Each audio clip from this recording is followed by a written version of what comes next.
Olá, as pessoas. O vídeo de hoje, a pedido de muitos de vocês, é sobre alguns temas que podem cair para vocês na segunda fase da FGV Direito São Paulo.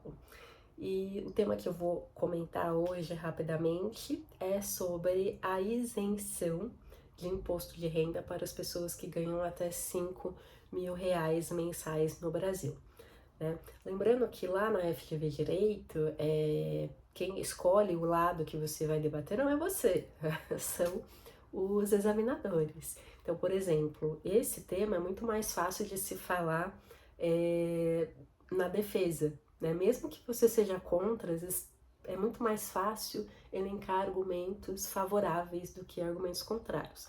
Então, a gente vai pensar aqui juntos quais que seriam esses argumentos e no final do vídeo eu dou aquela dica de ouro para você pensar em relação a esse tema, ok?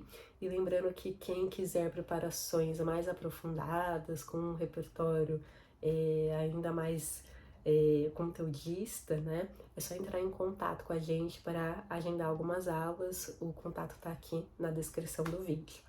Bom, então, começando com os argumentos de quem é a favor dessa isenção, né? Então, o primeiro argumento é falar sobre a redução das desigualdades, porque existe uma quantidade muito grande de pessoas que ganham até R$ 5.000 por mês no Brasil e que isentá-las desse imposto de renda tornariam essas pessoas com um poder de compra maior, o que combateria, portanto, as desigualdades no Brasil.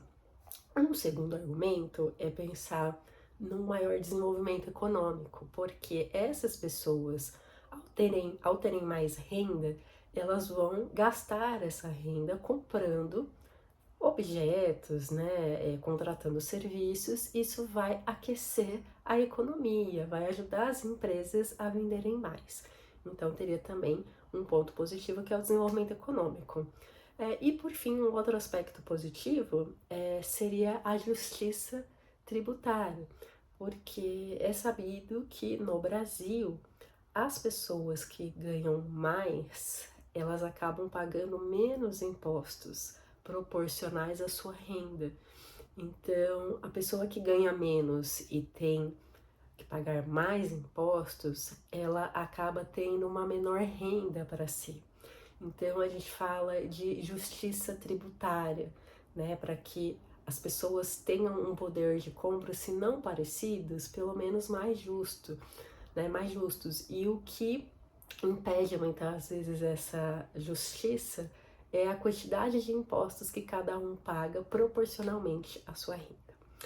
E no lado de quem é contra, daria para elencar alguns argumentos que seriam os seguintes, né? Primeiro, da perspectiva do governo, que ele arrecadaria muito menos impostos. Ao arrecadar menos impostos, significa que para o governo manter essas contas públicas, ele vai ter que cortar gastos de alguma área. E se for uma área de base, como educação, saúde, quem vai ser prejudicado é a própria população. Um segundo argumento é pensar que para dar conta dessa menor arrecadação, a partir desses impostos que não vão ser mais cobrados, o governo vai ter que encontrar uma outra fonte de arrecadação, né, em outras áreas, com outros grupos, e que isso pode levar, inclusive, à inflação. Porque se o governo, por exemplo, aumentar os impostos sobre um determinado setor da economia, por exemplo, para tentar compensar esse desequilíbrio nas contas, né, públicas, aquele produto referente a essa área que sofreu esse aumento de preço, ele vai ser repassado, né, esse valor ou até mais para o preço do produto final ou do serviço. Isso significa que a gente vai ter uma inflação em determinadas áreas. Então, isso pode ser extremamente prejudicial. E um terceiro argumento contrário seria um pouco mais específico, pensando que esses impostos que o governo federal arrecada, parte deles é distribuída para os estados e para os municípios, num fundo que a gente chama de fundo de participação. Então, é o Fundo de Participação dos Estados, que é o FPE, ou o Fundo de Participação dos Municípios, que é o FPM.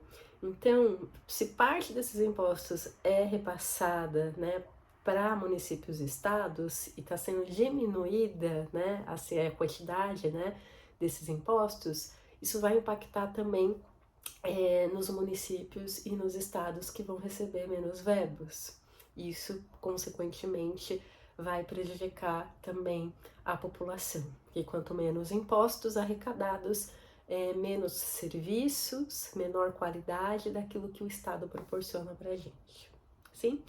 E a dica final aí, a dica de ouro, né? É a seguinte, gente, não pensem em argumentar num tema como esse, falando coisas do tipo, mas não adianta o governo tirar esses impostos, né? Porque já é um governo corrupto, e aí ele vai aumentar impostos em outro lugar, e aí vai ter corrupção. Não vá para essa discussão sobre a corrupção, independentemente de qual é o governo ao qual você está se referindo. Eu não estou falando nada aqui a partir de ideologias, tá? Mas é no seguinte pensamento, de que não dá para a gente ser a favor ou contra uma lei a respeito de impostos, seja de aumentar impostos ou de reduzir impostos, discutindo assuntos paralelos como corrupção, porque isso não deve anular o intuito da lei de impostos, né? Ela tem que ser cumprida, tem que ser fiscalizada.